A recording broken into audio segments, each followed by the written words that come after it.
സമയത്ത് ഈ പിൻവശത്തിരിക്കുകയായിരുന്നു ഈ പ്രവീണ് വാഹനത്തിൽ ഇരുന്നുകൊണ്ട് തന്നെ ഈ പെൺകുട്ടിയുടെ റിസിലിയോട് തന്നെ പറയുന്നുണ്ട്, അടിച്ചു തകർക്കടി എന്ന് ഉച്ചത്തിൽ പറയുന്നുണ്ടായിരുന്നു. നമസ്കാരം. ലഹരി മരുന്ന് കഴിച്ച് പോലീസ് ജീപ്പ് തല്ലി തകർക്കുകയും നാട്ടുകാരെ കത്തി കാണിച്ച് ഭീഷണിപ്പെടുത്തുകയും ചെയ്ത സംഭവത്തിൽ കോഴിക്കോട് സ്വദേശിനിയായിട്ടുള്ള റിസിലി എന്ന 23 വയസ്സുകാരിയെ പാലാരിവട്ടം പോലീസ് അറസ്റ്റ് ചെയ്തിരുന്നു.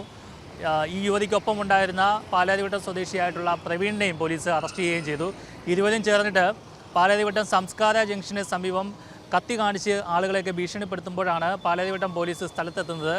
ആ സമയത്താണ് പോലീസിന് നേരെ കയ്യേറ്റ ശ്രമം ഉണ്ടാകുകയും പോലീസ് സഞ്ചരിച്ച വാഹനം അടിച്ചു തകർക്കുകയും ഒക്കെ ചെയ്തത്. ഈ കാണുന്ന പോലീസ് ജീപ്പാണ് ഈ റിസിലി ഈ മൊബൈൽ ഫോൺ ഉപയോഗിച്ച് തല്ലി തകർത്തത്. നമുക്ക് ഈ സൈഡിൽ ഈ കാണുന്ന വാതിലിന് സമീപത്തെ ചില്ല് ഗ്ലാസ്സാണ് തല്ലി തകർത്തത്. ദൃശ്യങ്ങൾ കാണാൻ ഇതെല്ലാം പൊഴിഞ്ഞ് താഴെ കിടപ്പുണ്ട്. ഇതിന് മുൻവശത്തായിരുന്നു SI മിഥുൻ മോഹൻ ഇരുന്നത്. മിഥുൻ മോഹനെ കയ്യേറ്റം ചെയ്യാനായിട്ട് ശ്രമിക്കുകയും ചെയ്തു. ഇടിച്ച് തകർക്കുന്നതിനിടയിൽ മൊബൈൽ ഫോണ് ഈ ജീപ്പിനുള്ളിലേക്ക് വീഴുകയും ചെയ്തു.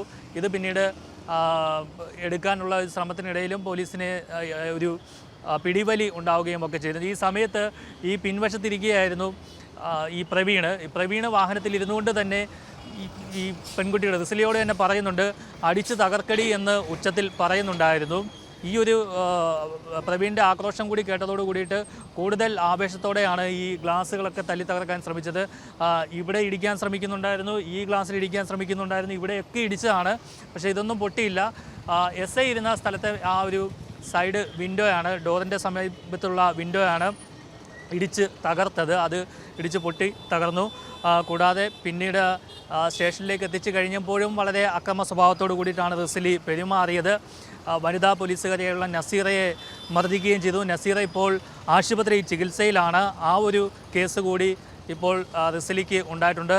അതായത് പാലാരിവട്ടം സംസ്കാര ജംഗ്ഷനിൽ ഈ അക്രമം കാണിച്ചതിൻ്റെ കേസ് ഒന്നുണ്ട്. അതിനുശേഷം രണ്ടാമത്തെ കേസാണ് പോലീസുകാരിയായുള്ള നസീറയെ ആക്രമിച്ചത്. പോലീസ് സ്റ്റേഷനിൽ നിന്നും പുറത്തേക്ക് ചാടി രക്ഷപ്പെടാൻ ശ്രമിക്കുന്നതിനിടയിലാണ് നസീറ ഈ റിസിലിയെ തടയുന്നത്.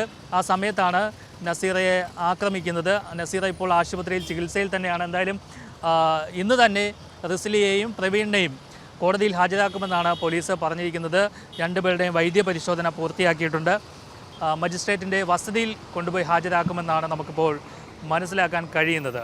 കൊച്ചിയിൽ നിന്നും R. പിയൂഷ്, മറുനാടൻ TV.